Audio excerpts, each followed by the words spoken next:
कंधमाल जिला बालीगुड़ा ब्लॉक अंतर्गत पोरुभटा गाँव में 35तम गिरी गोवर्धन यात्रा महा आडंबर सहकारे पालित हो जाइछि। खमनखोल ग्राम पंचायत पोरुभटा गाँव में दीर्घ 35 वर्ष हेब यह यात्रा पालित हो आसुछि।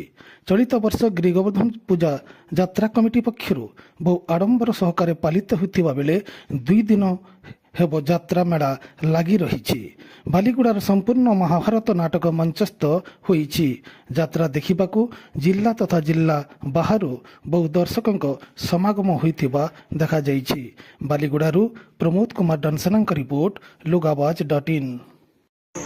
प्रति वर्ष आमर ये पोरुभटा गाँव में गिरी गोवर्धन यात्रा खूब धूमधाम रे करा जाय थाए। एथर 35 वर्ष हो गला। यही अवसर रे टिके आउ टिके बड़ धरणर ये कार्यक्रम करा जाउछि।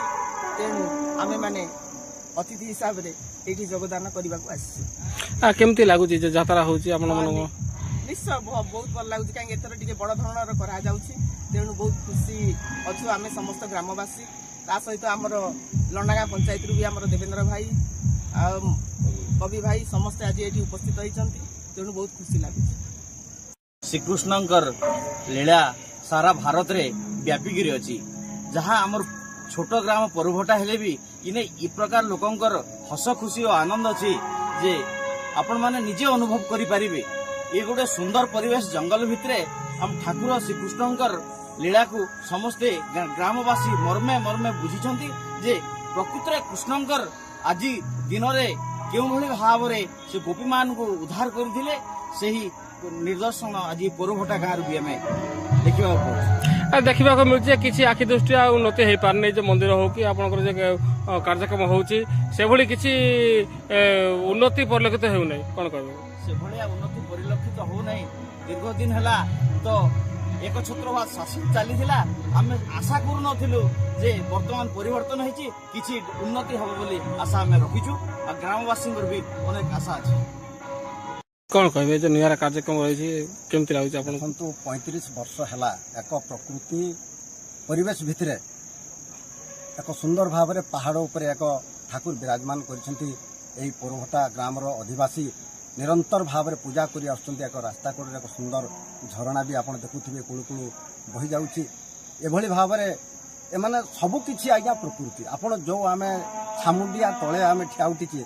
आज सारा जगत रे रेडीमेड कपड़ा रे चांदुआ बंधा होता बेले आज आम प्रकृति गोटे परिवेश भितर आम अच्छे आप अनुमान करुवे।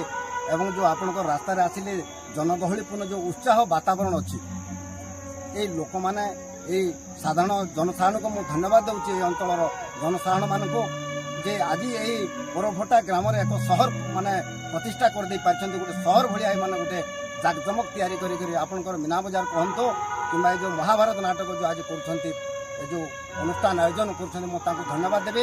आमर अंचल रे ग्रामांचल रे जो मनोरंजन कर पर्वपर्वाणी रे आज ये आमर लोकाल अंचल आज आम मनोरंजन आम करने गोटे समस्ते सुजोग पाइछु। तेणु समस्त को आपण मैंने जो ये जो मीडिया माध्यम जो प्रचार प्रसार करेंगे ये जो प्रकृति परिवेश भितर जो पूजा पाँच गिरी गोवर्धन भगवान कृष्ण मुझे आपण मानक धन्यवाद दूँ।